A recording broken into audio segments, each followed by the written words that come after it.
Hey, I'm Kev, Mr. and welcome back to Valentino Rossi the game and some more historic events as we're on the 10th one round the Mugello circuit as we are going for the highest step. On the 4th of June 2006 in real life we have reached the 6th meeting of the MotoGP World Championships. Just 2 laps of the race remain and Rossi, Capirossi and Hayden are fighting for the top step on the podium. The first two are fighting over every centimetre bend of the bend to overtake each other and set the pace, but Hayden is studying them from behind. Despite the spectacular victory, Valentino will not bring home his 6th consecutive title, which will instead go to the American by a slender 5 points. So we've got to maintain our position until the end of the race. As we are going on that classic 2006 Yamaha, and we've got hard difficulty AI, pro physics and some cloudy weather. Nel 2006 sì, è stata una stagione difficile perché dopo aver vinto un po' di campionati di fila e nel 2006 ho cominciato ad avere un po' di problemi fin dall'inizio della stagione, quindi sono arrivato al Mugello con molto svantaggio, con meno 43 che già è quasi finita, diciamo. Però sai, la stagione è lunga, quindi ci provi. Quell'anno abbiamo fatto delle battaglie con Capirossi che sono state veramente all'ultimo sangue, perché io sulla Yamaha con le Michelin e lui sulla Ducati con le Bridgestone, alla fine se facevi una linea e facevi un calcolo il numero veniva lo stesso, quindi ce la siamo giocata proprio all'ultimo sangue sia lì che a Sepang. Mi ricordo che abbiamo fatto 2 o 3 lotte molto belle. Il Mugello 2006 me la ricordo bene perché l'ultimo giro non me lo ricordo, nel senso che siamo arrivati appaiati alla prima frenata e poi non lo so cosa è successo, cioè l'ho dovuto riguardare dopo perché è stato talmente tosto la lotta all'ultimo sangue che non devo avere più respirato e quindi sono arrivato sul traguardo davanti, però non ho capito bene come ho fatto e quindi era stata una grande emozione. Poi sul podio con Capirossi era stato bello perché comunque eravamo molto avversari ma avevamo anche un buon rapporto. So here we are in Mugello, and we've been knocked down by Hayden. Immediate restart. So we go, take 2.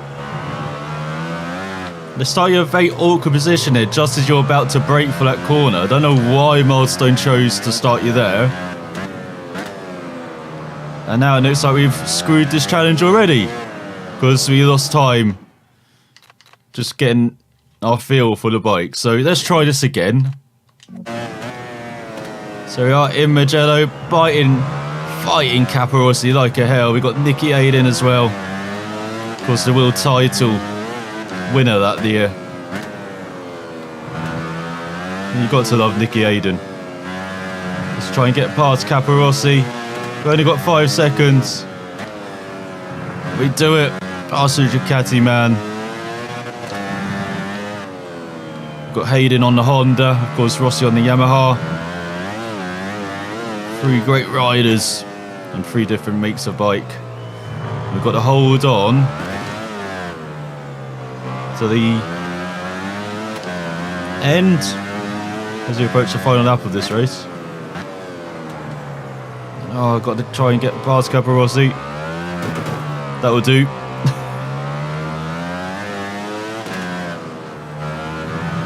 Hayden just studying us behind, he's not even bothering to make a move. Capirossi's giving me a hell of a fight. Just like in real life, of course. Yeah, Rossi and Capirossi really did battle like a hell at times. And here comes Hayden.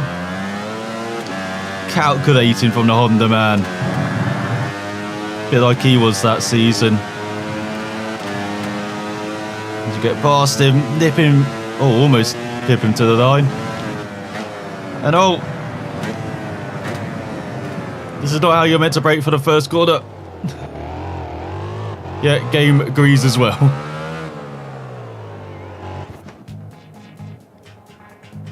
I'm not sure I really gained an advantage by cutting that corner.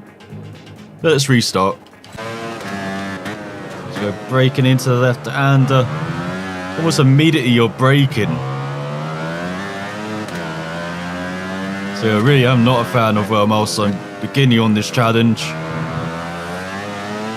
It should be, let's go like 3rd gear out the corner. not in 4th, about to break for the next one. But it's staying ahead of Capirossi just. Ducati, man. Man, I love Ducati during these years. Like Ducati now, actually. You're not the biggest Lorenzo fan, but I can really admire his talent. No doubt about that. Huge respect. And I'm a fan of Dovi. So he kind of balances out now with modern Ducati, but...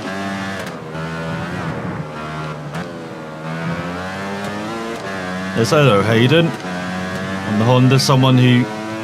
I don't think you can ever hate Nicky Hayden. Such a good guy, it seems like. This Hayden's denying us our chance to take him back to the lead. No! Hayden, why?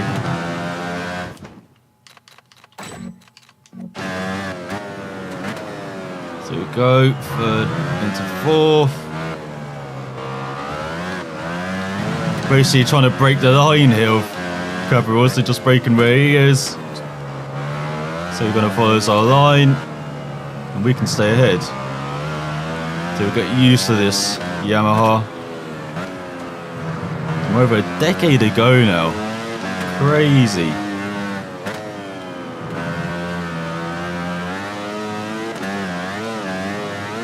Well, I did like Yamaha back then because they had Colin Edwards on the other bike. I really did like Colin Edwards. And of course, World Superbikes when he was with Honda.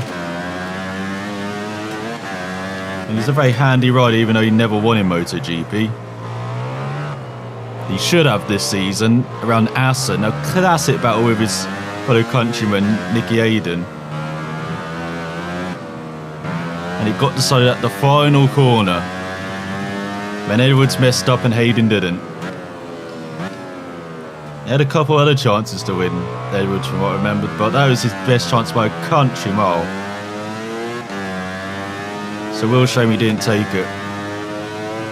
But also that win, let Hayden win the championship at the end because it's only decided by 5 points, as you saw in the beginning. So yeah, that's a bit weird how that race kind of, you think back in the grand scheme of things, maybe helped his fellow countryman Edwards there, and not his teammate. But also like Honda back then because they had Danny Pedrosa alongside Hayden. Hayden, very nice guy, you can't really hate him, I don't think. It's a bit of a shame to see what's happening in World Superbikes with him at Honda, but they're really struggling this season. With Stefan Brado alongside him, if I remember correctly. It's getting very tight here. We'll stick to the line and we should hold on to the finish. But he also had Danny Pedrosa move up after winning 250 title. And of course I'm a Danny Pedrosa fan, so I was very happy with the Honda line up there. Even though we said goodbye to Max Biaggi in 2005. I don't say I really liked Biaggi back then. I think it was just until he came in World Superbikes. That's when I started kind of liking Biaggi more, appreciating him a bit more. Because I missed his dominant years in 250s, in the mid-90s. He never quite had the talent at MotoGP level, it feels like, to win the title. Especially when he had Valentino Rossi about. Or maybe he had the talent, but just wrong era for him. In the 90s, probably would have grabbed the title, but he just came about when Rossi was around as well. And back then, Ducati as well. Capirossi, you know, as I said in previous videos, I liked Ducati, really liked Ducati back then. I like Ducati now. He got Lorenzo. Yeah, I can respect him. We also got Dovi, I'm a fan of as well, as we do complete this historic event. And give me some VR points. So let's move on to the next one. So the next historic event takes place around the Estoril circuit. Oh, it's not the 2006 one. Oh, I thought it would be the Ilias battle, but instead, it's the Battle of the Atlantic. 16th September 2007, Rossi and Pedrosa are fighting out while Stoner follows closely and awaits the perfect moment to attack. After dropping the Australian, the first to continue the fight, but the tyres are almost done on the last few laps. I've read that right, haven't I? Despite Pedrosa's aggression, Valentino takes him on the inside 2 laps from the end, leaving the Spanish rider with little hope. So he got across the finish line in first place, once again on the mid-2000s at Yamaha, the YZR-M1. We've got some nice clear conditions for this scenario. Il 2007 è stata una stagione molto difficile perché dalle 1000 siamo passati all'800 e la Yamaha non andava, non siamo mai riusciti a metterla a posto bene, aveva un motore molto scorbutico, abbastanza lento, quindi avevamo avuto un po' di problemi. E era stato l'anno di Stoner con la Ducati e le Bridgestone, che era veramente andato fortissimo. Gli ero stato lì fino a metà stagione, ma poi dopo lui aveva preso il largo. E siamo arrivati all'Estoril, e l'Estoril era una gara importante perché io avevo le Michelin e Estoril sapevo che era una pista dove con le Michelin si poteva vincere, dove avevamo un piccolo vantaggio di gomme sulla Bridgestone e sapevo che probabilmente era l'ultima da lì alla fine della stagione, quindi è stata una gara importante. E infatti è andata così, noi con le Michelin eravamo un po' più veloci, quindi abbiamo lottato un po' con Stoner, ma poi siamo andati via io e Pedrosa, però fortunatamente quell'anno anche la Honda non è che era così performante, quindi ce la siamo giocata io e lui, ma alla fine sono riuscito a batterlo. Anche l'Estoril è una pista molto bella, difficile, molto stretta, molto tortuosa, quindi riuscire a vincere lì era sempre molto difficile.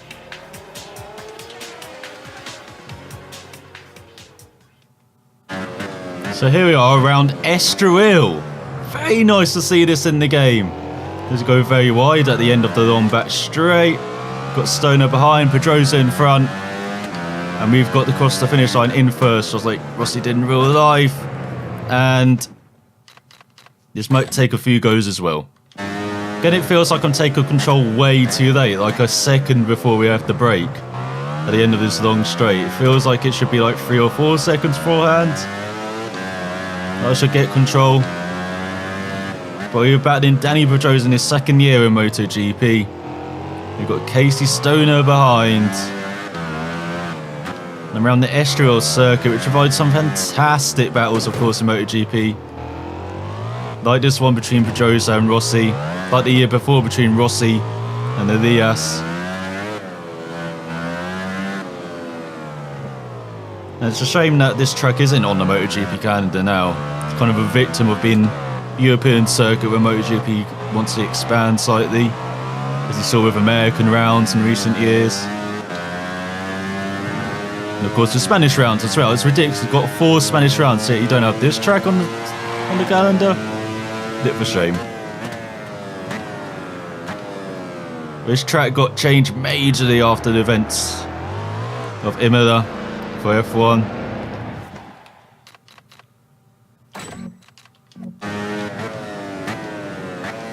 So going into the braking zone behind Pedrosa.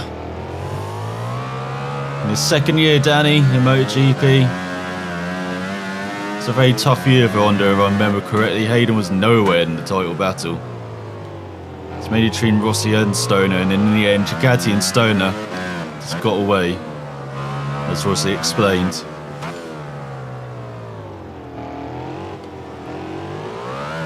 And it's amazing that Stoner and Ducati just won that one title together. They really were a pair.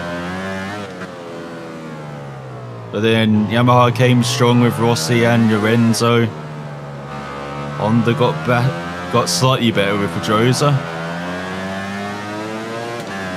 Let's go through that final corner. The Jack Villeneuve passed Michael Schumacher on the outside in 1996.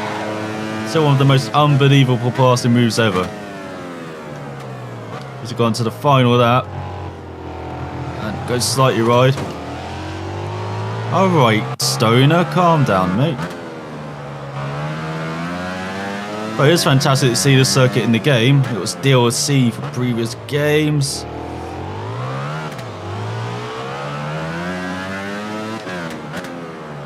Oh, and I think this is the corner where Pedrosa knocked out Hayden in the previous year. And really opened up the title battle head into the finale. So go down the back straight. Way behind.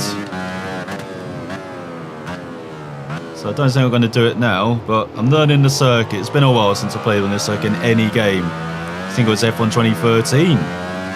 Maybe when they had it, well, it's one of the classic tracks. I didn't play it in the previous MotoGP games, even though it's DLC. Same with Donington, for I remember, and Laguna Seca. So we are gaining in this final sector. Ooh, maybe we can nick this up the flip-flop. The Tilke before Tilke corners. And into the final corner. Can we get the run? A bit far back, actually. Terrible run onto the front stretch. God damn it.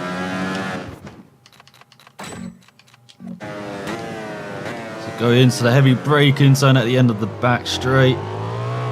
This is a shame Estoril got changed after the events of 1st of May 1994. There's a bit more flow in before those changes. You didn't have this flip-flop chicane that came up. Heading into that final corner, it was crazy for the F1 cars. Though also MotoGP had some good races around it. Of course, the previous year in 2006, Elias winning his only MotoGP race by a hair's breadth from Rossi. And again, that was an event that maybe won the title for Hayden as well.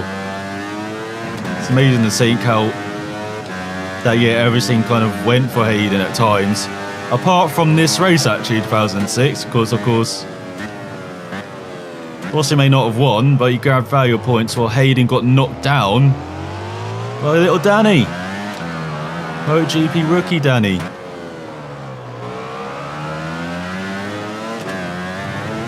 And it almost cost the American the title like that. That's what Pedrosa did.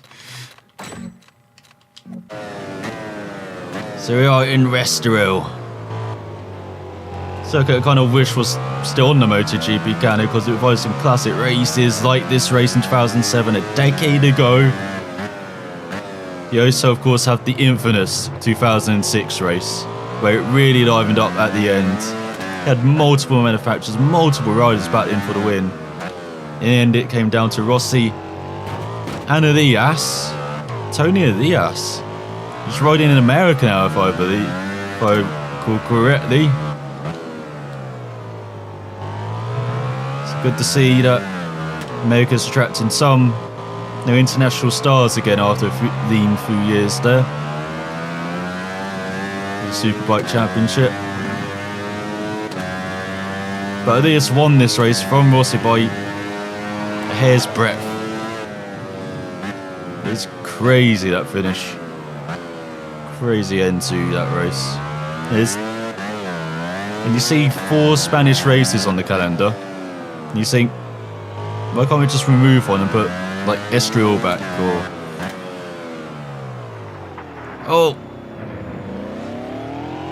get like Imola, not Imola. Imola's pretty good for World Superbikes, but not sure about MotoGP. Get something like Monza on, or just another classic track. Of course, there's been talk of Spa recently, but that's never going to happen. Even Suzuka as well. Of course, that is never going to happen either. After the events of 2003.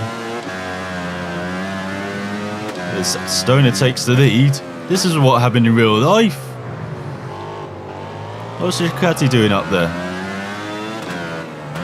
But yeah, I do miss Estoril on the calendar. Shame it got changed so much after the events of 1st of May 1994. But it's still a heck of a circuit for the motorbikes, even though it wasn't that exciting for the cars afterwards, despite the pass in this corner from Jack Villeneuve in 1996 on Michael Schumacher. Imagine that F1 car around the outside. And Villeneuve said that his overall experience helped him with that. And previously, of course, the Indy 500 win in 1995. And then at move in 1996, he said he just followed the outside line, he had the confidence from all those years driving ovals. So how that worked for Alonso, you start making outside moves everywhere. We would see that in turn 3 in Catalonia. As we take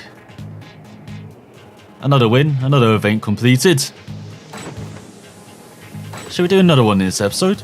As this is the 12th event at Assen, at the old circuit again, as we're on the 2002 Honda And it's his debut in MotoGP, and with the new 4-stroke engines, Valentino is in pole position, and Agus Barros starts 5th, but is soon battling for 1st place.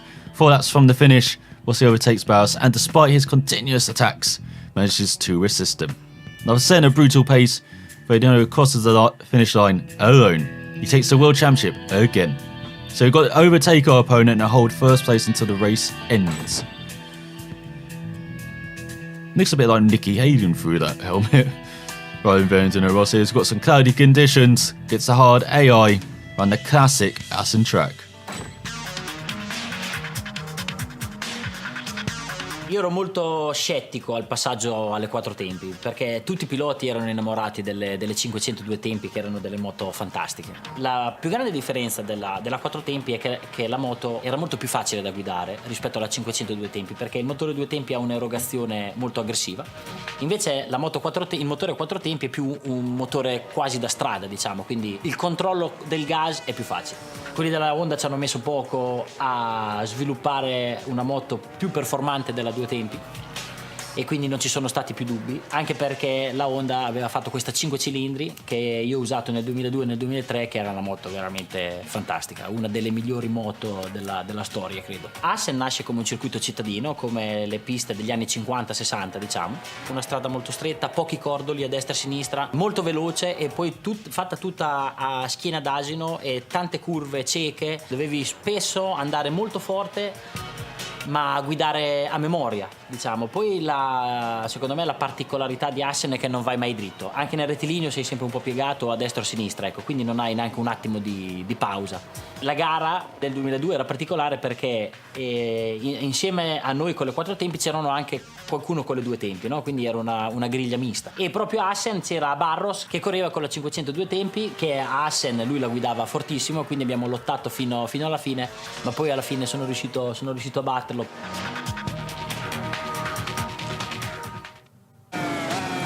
So here we are back at the classic Assen track, and once again getting control into a braking zone. Terrible mod zone, terrible. It's got to get past Barros, then hold it until the end, and Alex Barros, a bit like Rubens Barrichello of F1. The Brazilian who was always there and thereabouts, grabbed a few wins but wasn't quite good enough to win a title. Just look at that, getting released right into a braking zone. Why not a few seconds earlier when we're on a straight? It makes so much more sense. So we're around the classic Assen track once again. I do love this track. As Rossi was saying in that video, a bit unique as well. Never really straight, you're just chucking the bike at corners at times, especially in high speed sections. Like you see at the end of the current lap, as you're coming to the hairpin, where you go onto the circuit that we know from recent memory. That first section being vastly reduced now. This is a bit of a shame. You got a high speed sweepers. Being very careful here. I don't want to crash. So got a second on Barros. And I did like Eric Barros growing up. He was a bit like Rubens Barrichello. They're very likeable. Didn't perhaps have quite the talent to take the championship, but grabbed quite a few wins in his time. I remember his final year very popular when he got on the podium with, I think it's Pramac Ducati he was with. So yeah, Alex Barros, very nice rider growing up. And ever present on a MotoGP grid in its early days. You know, with the likes of Rossi, they're like Seppi Gibinal, and young guys like Marco Melandri back then as well. Of course, like Rossi and like Pedrosa and Stoner came, and Lorenzo and Dovi and that generation. Alvaro Baptista.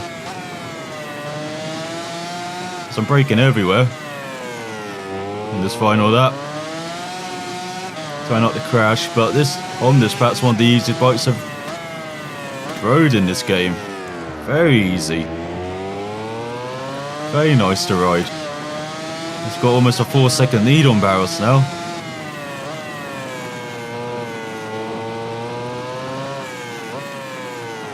Feels as calm as like a... even calmer than a Moto2 bike. It's like in between Moto3, 125, 250cc bikes. It's incredible how this bike feels. And it's showing as well how much I like it. Maintaining this lead over Barros. You know, so as Rossi was saying, Barros is on the 2-stroke. 500cc bike, on a 4-stroke. 990cc bike.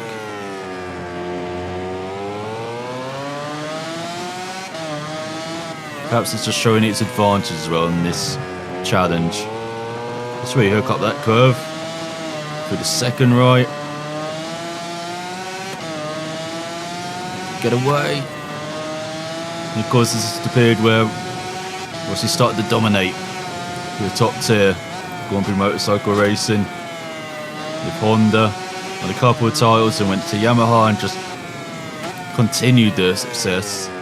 Remember the skepticism at times, like of Rossi going to Yamaha. Yeah, Yamaha weren't anyway near as competitive as Honda, it appeared, but they just gelled immediately. Until, as I said, that class of like Pedrosa, Stoner, and Lorenzo came and grabbed a couple of titles away from the Doctor. As to complete this historic event, give me the VR points. And next time we are heading to Le Mans to grab another podium with Rossi around there. So I hope you enjoyed this. Thanks for watching, and I will see you next time.